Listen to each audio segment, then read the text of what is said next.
December 17 மார்கழி 2ஆம் நாள். பாடல் 2. வையத்து வாழ்வீர்கள். வையத்து வாழ்வீர்கள் நாமும் நம் பாவைக்கு செய்யும் கீழ்சைகள் கேளீரோ.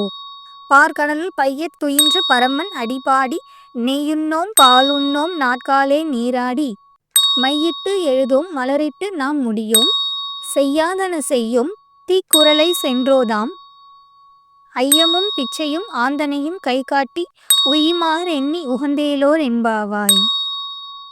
பாடலின் பொருள். அன்பு தோழியரே, அந்த பரந்தாமனையே நம் துணைவனாக அடைய வழி செய்யும் பாவை நோன்பு விரத முறையை கேளுங்கள். உணவில் நெய் சேர்க்கவோ பால் அருந்தவோ கூடாது. சூரிய உதயத்துக்கு முன்பே நீராட வேண்டும். கண்ணில் மை இடக்கூடாது. கூந்தலில் மலர் சூடக்கூடாது. தீய செயல்களை மனதால் நினைப்பதையும் தீய சொற்களை பேசுவதையும் தவிர்க்க வேண்டும். பிறரை பற்றி கோல் சொல்லக்கூடாது. ஏழைகளுக்கும் பக்தர்களுக்கும் போதுமான அளவு தர்மம் செய்ய வேண்டும்.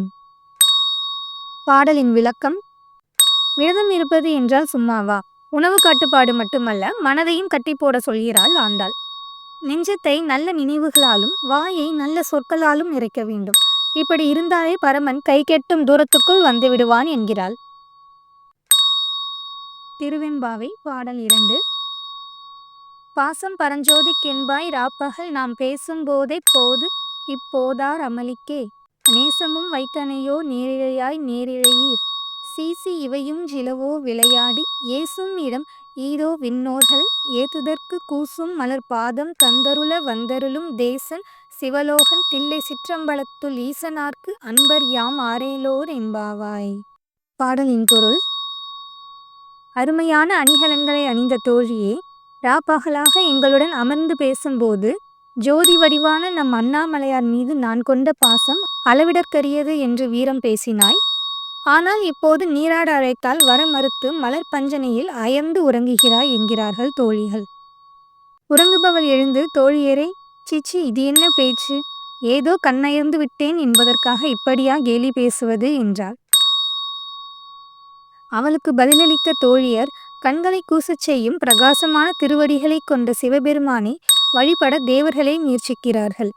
ஆனால் அவர்களால் முடியவில்லை. நமக்கோ நம் வீட்டு முன்பே தரிசனம் தர வந்து கொண்டிருக்கிறார். அவர் சிவலோகத்தில் வாழ்பவர்.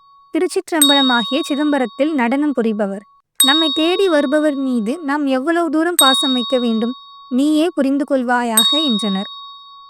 பாடலின் விளக்கம். தேவலோகத்தில் சிவபவனி கிடையாது. அவர்கள் சிவனை காண வேண்டுமானால் தவம் முதலான கடும் பயிற்சிகளை மேற்கொள்ள வேண்டியிருக்கும். ஆனால் நம் ஊரிலோ ஆண்டுதோறும் திருவிழா. சுவாமி வாசல் தேடி பவனி வருவார். இவ்வளவு அருகில் இறைவன் இருந்தும் அதையும் பார்க்க மறுத்தால் எப்படி என்பது இப்பாடலின் உட்கருத்து.